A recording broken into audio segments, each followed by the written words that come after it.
ఉన్నారు. And markets చాలా మటుకు కరెక్షన్ అయ్యాయి. అండ్ ఆల్రెడీ కొన్ని స్టాక్స్‌లో చాలా మటుకు కరెక్షన్ జరిగిన తర్వాత అక్యుములేట్ చేసుకోవడానికి పాజిటివ్ కనబడుతున్న స్టాక్స్ ఏంటో చూద్దాము.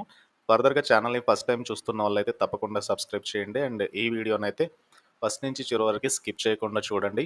ముందుగా నేను డిస్కస్ చేయబోయే stock Balaji amines. Balaji amines స్టాక్‌లో రీసెంట్ ట్రెండ్ ఏదైతే ఉందో ఆల్మోస్ట్ స్టాక్ అయితే 3800 అక్కడి నుంచి మనకొక షార్ట్ ఫాల్ అయితే చూసాను కదా!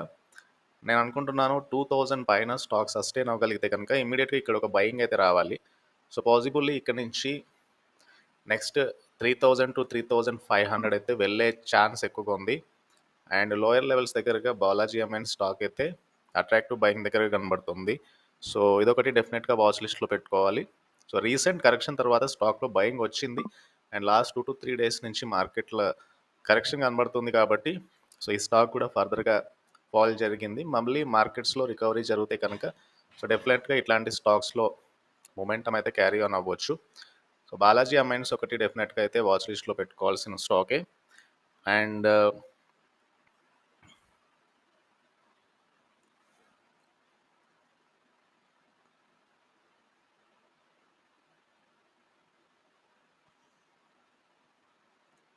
సో, యునైటెడ్ బ్రేవరీస్ అండ్ ఈ స్టాక్ కూడా రీసెంట్‌గా స్టాక్‌లో అప్ ట్రెండింగ్ స్టాక్ ఆల్మోస్ట్ 1500 పైనుంచి స్టాక్‌లో ర్యాలీ కనబడుతుంది. సో, పాజిబుల్లీ స్టాక్ మొమెంటమ్ కొనసాగొచ్చు. 1700 పైన స్టాక్ సస్టైన్ అవ్వగలిగితే నెక్స్ట్ 2000-2200 వెళ్ళే ఛాన్స్ అయితే ఉంది. సో, వెరీ స్ట్రాంగ్ ర్యాలీ చూస్తున్నాము యునైటెడ్ బ్రేవరీస్ స్టాక్‌లో. ఆల్మోస్ట్ 1366 నుంచి స్టాక్‌లో ఒక ర్యాలీ అయితే కనబడుతుంది. అండ్ ఒక పాజిబుల్ ఈవెన్ లాస్ట్ 2 డేస్ నుంచి మార్కెట్ కరెక్షన్ జరిగినా కూడా యూబీ స్టాక్ అయితే యునైటెడ్ బ్రేవరీస్ అయితే పెద్దగా ఫాల్ అవ్వలేదు. సో, ఫుల్లీ స్టాక్‌లో ఇదే మొమెంటమ్ అయితే క్యారీ ఆన్ అవ్వచ్చు. But keep a strict stop loss యూబీఎల్‌లో కూడా. అండ్ యూబీఎల్ తర్వాత ఐఏఎఫ్ఎల్ ఫైనాన్స్ చాలా మటుకు ట్రెండింగ్‌లోనే ఉంది. ఈ ఇయర్ అంతా the run up year stock ఎలా మోయిందో చూడొచ్చు. And recent stock almost correction అయితే కనబడుతుంది కొద్దిగా స్టాక్‌లో. సో, పాజిబుల్ బై జోన్‌లోనే కనబడుతుంది స్టాక్. 550 పైన స్టాక్ సస్టైన్ అవ్వగలిగితే ఫర్దర్‌గా నెక్స్ట్ స్టాక్‌లో ర్యాలీ అయితే రావచ్చు. సో, ఇమ్మీడియేట్‌గా 720, 800 అలా వెళ్ళే ఛాన్స్ ఉండొచ్చు ఐఎఫ్ఎల్ ఫైనాన్స్‌లో. సో, కంటిన్యూయస్‌గా అప్ ట్రెండ్‌లోనే ఉంది స్టాక్ అయితే. అండ్ పాజిబుల్ వాల్యూమ్ స్పైక్ అయితే కనుక డెఫినెట్‌గా ప్రైస్‌లో మొమెంటమ్ ఎక్స్‌పెక్ట్ చేసే స్టాక్ ఇది IFL finance.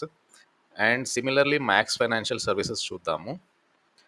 So, max financial సర్వీసెస్‌లో కూడా రీసెంట్‌గానే కరెక్షన్ కనబడుతుంది. 1071 నుంచి స్టాక్ 900 వరకు ఫాల్ అయింది.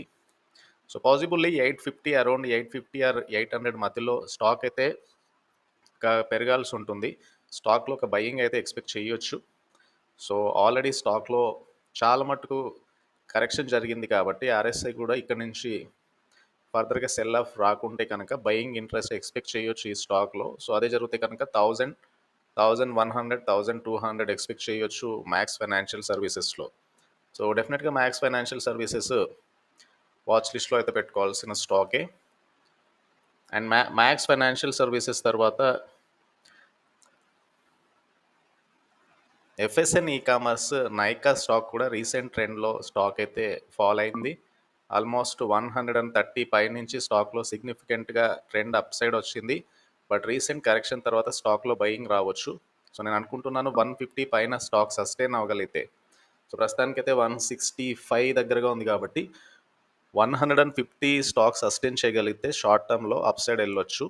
సో, అదర్‌వైజ్ 150 కిందికి వస్తే కనుక స్టాక్‌లో ఫర్దర్‌గా సెల్ ఆఫ్ అయితే రావచ్చు. బట్ ఓవరాల్‌గా లాంగర్ టర్మ్‌లో ట్రెండ్ అయితే స్టాక్ అప్ సైడ్ వెళ్ళే ఛాన్సే ఎక్కువ కనబడుతుంది. So, 1 or 2 buy candles form అయితే కనుక డెఫినెట్‌గా స్టాక్‌లో ర్యాలీ ఫర్దర్‌గా రావచ్చు.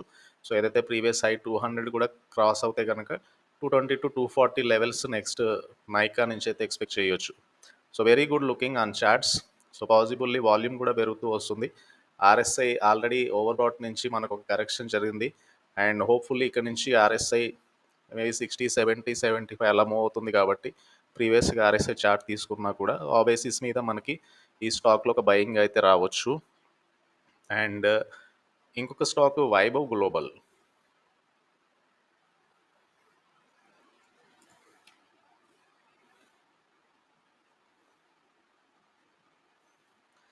వైభవ్ గ్లోబల్ స్టాక్‌లో ఆల్మోస్ట్ స్టాక్ రీసెంట్‌గా ఒక మొమెంటమ్ అయితే ఆహ్, లైక్ వైభవ్ గ్లోబల్‌లో చాలా మటుకు స్టాక్‌లో ఒక అప్‌సర్జ్ అయితే కనబడుతుంది. ఒక పాజిబుల్ ట్రెండ్ అప్‌సైడ్ అయితే రావచ్చు. But keep a strict stop loss around 450 దగ్గరగా స్టాప్ లాస్ తీసుకుంటే గనక ఫర్దర్‌గా ఇదే మొమెంటమ్ కొనసాగితే 1 ఆర్ 2 ట్రేడింగ్ సెషన్‌లో స్టాక్‌లో ఇదే మొమెంటమ్ క్యారీ ఆన్ అవుతే కనుక వైభవ్ గ్లోబల్ స్టాక్ కూడా రీసెంట్‌గా స్టాక్‌లో ఒక అప్ ట్రెండ్ తర్వాతే కరెక్షన్. మళ్ళీ ఒక అప్ ట్రెండ్ అయితే కనబడుతుంది. పాజిబుల్లీ స్టాక్‌లో కొద్దిగా కరెక్షన్ వచ్చినా కూడా మేబీ ఒకవేళ స్టాక్ 460, 470 లెవెల్ దగ్గరకు వచ్చినా స్టాక్‌లో ఒక బయింగ్ రావచ్చు. అండ్ ఒక పాజిబుల్లీ 500 పైన స్టాక్‌లో మళ్ళీ ఒక ర్యాలీ అయితే కనబడుతుంది. బట్ మేక్ ఇట్ 500 పైన స్టాక్ సస్టైన్ అవ్వగలగాలి నెక్స్ట్ లెగ్ ఆఫ్ ర్యాలీ రావడానికి.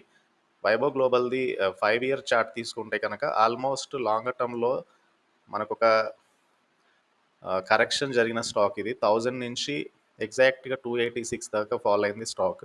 మళ్ళీ మనకి బై వాల్యూమ్స్ పెరిగాయి. And to be longer term డ్యూరేషన్‌కి అయితే ఇది ఒక అట్రాక్టివ్ బై దగ్గరగానే కనబడుతుంది స్టాక్. ఒక పాజిబుల్ ట్రెండ్ 300 పైన ఫార్మ్ అయింది. ఫర్దర్‌గా మనకొక కరెక్షన్ తర్వాత మళ్ళీ ఒక అప్ సైడ్ పెరిగింది. వాల్యూమ్స్ పెరిగాయి. బై క్యాండిల్స్ ఫార్మ్ అయ్యాయి. అండ్ స్టాక్‌లో ఇక్కడి నుంచి మళ్ళీ ఒక ర్యాలీ అయితే వైభవ్ గ్లోబల్ నుంచి ఎక్స్‌పెక్ట్ చేయొచ్చు. పాసిబుల్లీ ఇవి 5 స్టాక్ ఐడియాస్ అండ్ ఇక్కడ నుంచి ఆహ్, మేబీ 20% to 30% రిటర్న్స్ అయితే ఎక్స్‌పెక్ట్ చేయొచ్చు. But keep a strict stop loss. Markets వోలటైల్‌గా ఉన్నాయి కాబట్టి. అండ్ ఫర్దర్‌గా ఈ వీడియో కనుక మీకు నచ్చినట్లయితే ఛానల్ తప్పకుండా సబ్స్క్రైబ్ చేయండి. Thank you.